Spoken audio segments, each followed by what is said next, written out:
সারা বাংলাদেশে আজকে প্রায় 22,000 কৃষকের কাছে কৃষক বাঁচলে বাঁচবে দেশ, এই নীতিতে কৃষিকে জাতীয় অর্থনীতির কেন্দ্রবিন্দুতে রূপান্তর করেন শহীদ রাষ্ট্রপতি জিয়াউর রহমান।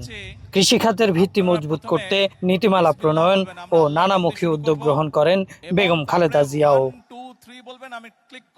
নির্বাচনের সময় দেওয়া প্রতিশ্রুতি কাগজে কলমে সীমাবদ্ধ না রেখে কৃষকদের আলোর পথ দেখালেন প্রধানমন্ত্রী তারেক রহমান।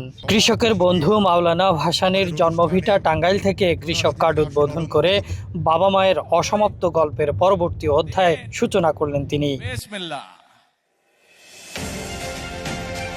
শহীদ মারুফ স্টেডিয়াম থেকে ল্যাপটপের বাটন চেপে পাইলট প্রকল্প হিসেবে দেশের 10 জেলার 11 উপজেলায় একসঙ্গে কৃষক কার্ড বিতরণ কর্মসূচি উদ্বোধন করেন প্রধানমন্ত্রী।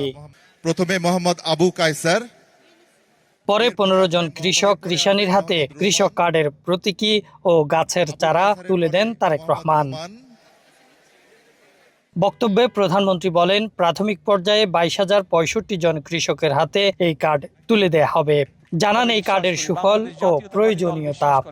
বর্তমান বাংলাদেশের মানুষের ভোটে নির্বাচিত বিএনপি সরকার বিশ্বাস করে যে এই দেশের কৃষক যদি সচ্ছল থাকে, এই দেশের কৃষক যদি বেঁচে থাকে, এই দেশের কৃষক যদি ভালো থাকে, তাহলে সমগ্র বাংলাদেশ ভালো থাকতে পারবে, সমগ্র বাংলাদেশের মানুষ ভালো থাকতে পারবে। কৃষকের জীবনমান আরও উন্নয়নে কৃষিজাত পণ্য বিদেশে রপ্তানি করার কথাও বলেন তিনি। সরাসরি কৃষির সাথে সম্পর্কিত এরকম লিস্ট করা আছে কৃষি মন্ত্রণালয়ের মাধ্যমে, সেটা হচ্ছে প্রায় 2,75,00,000 কৃষক।